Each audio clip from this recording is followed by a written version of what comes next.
time, right? We've got a lot going on in the world. We've got a country in disarray. And we've got to make sure that we are getting our country back on track. Now, you know I was a 2-term governor that took a double-digit unemployment state and turned it into an economic powerhouse. I dealt with Russia, China, and Iran every day. I know exactly the kind of things they're trying to do to try and hurt us. At this... Get out! Get out!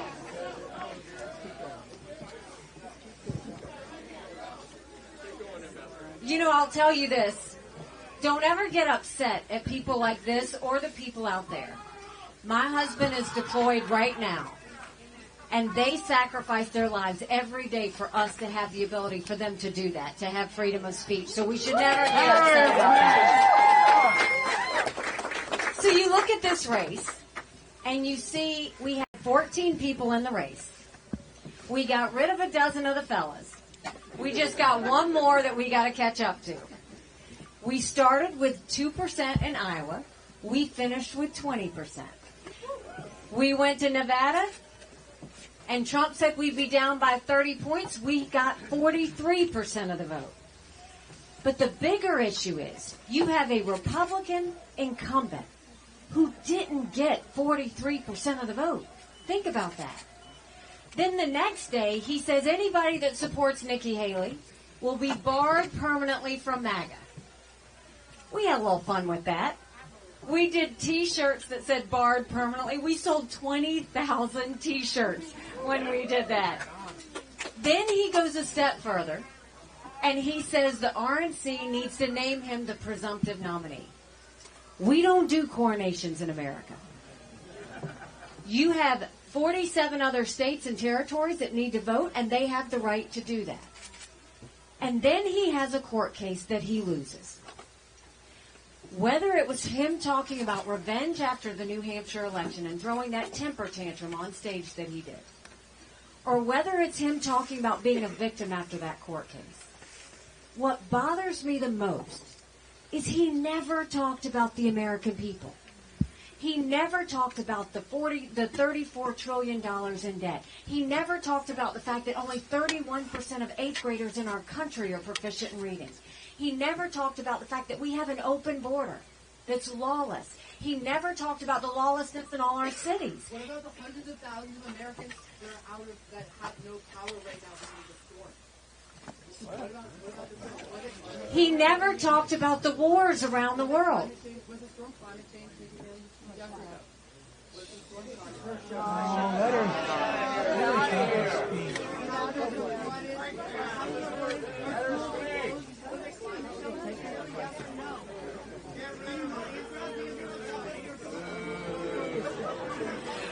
So then when you go and you look at all of those things happening, and he doesn't talk about the American people.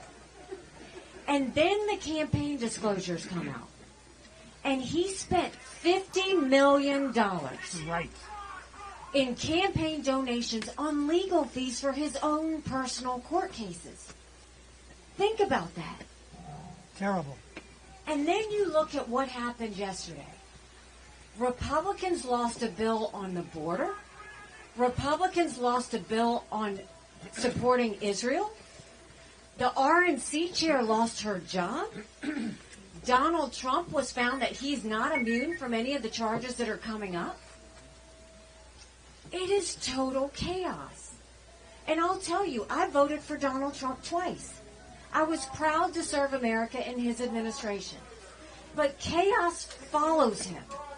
And we can't be a country in disarray and a world on fire and go through 4 more years of chaos. We won't survive it. And then you look at the fact that we are going to have a female president of the United States. We will have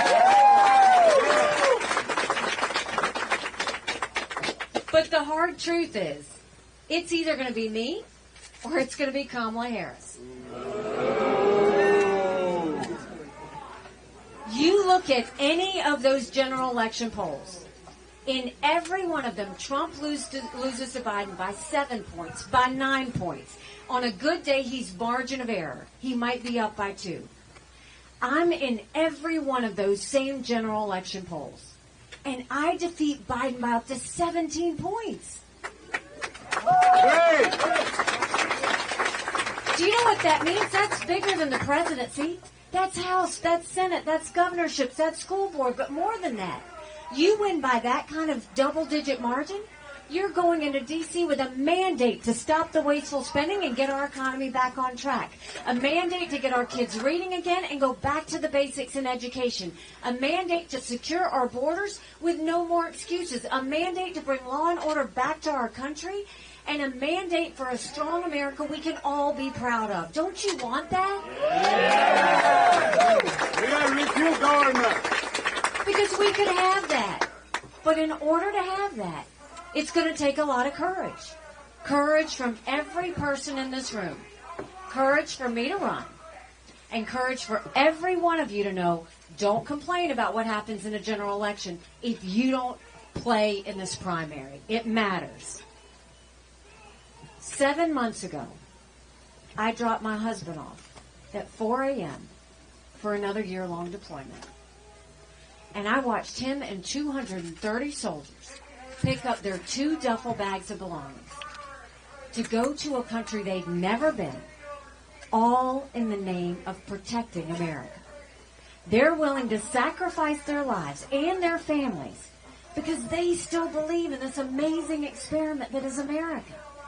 So if they're willing to sacrifice for us there, shouldn't we be willing to fight for America here? Absolutely.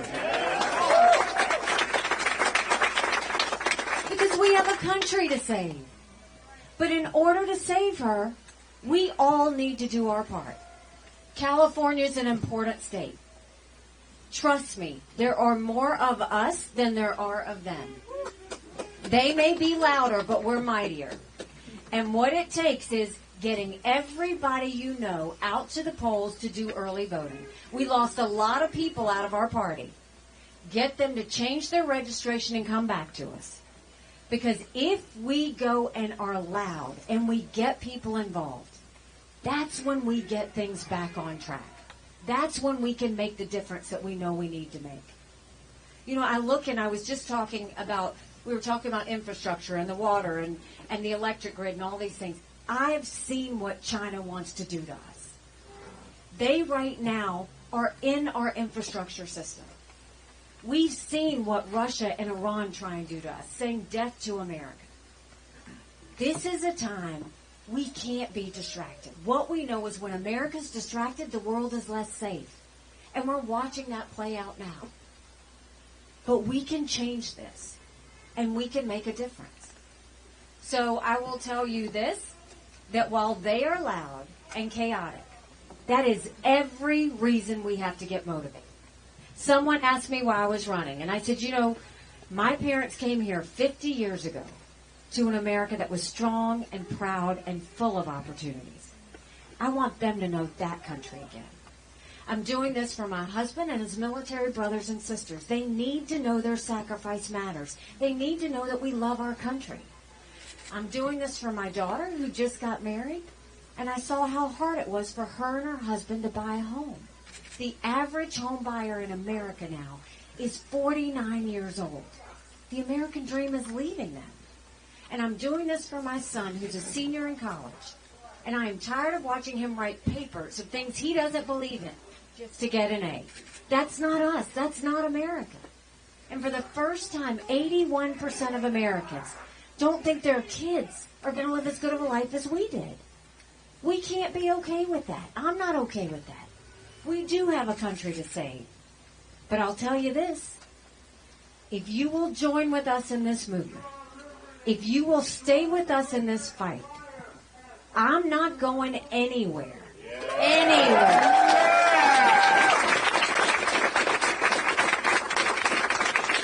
We know all good things never come easy. I'm willing to take the heat. I'm willing to take the bruises. I'm willing to do the fight and go through the pain. All I'm asking is that you stand there with me. Because sometimes when you feel the pain, that's when you learn, that's when you find the best blessings. There's a blessing on the other side of this. It's going to be messy. It's going to hurt. But if we outsmart, outwork, and outlast, at the end of the day, America will be better for it. Thank you very much. God bless you. Thank you.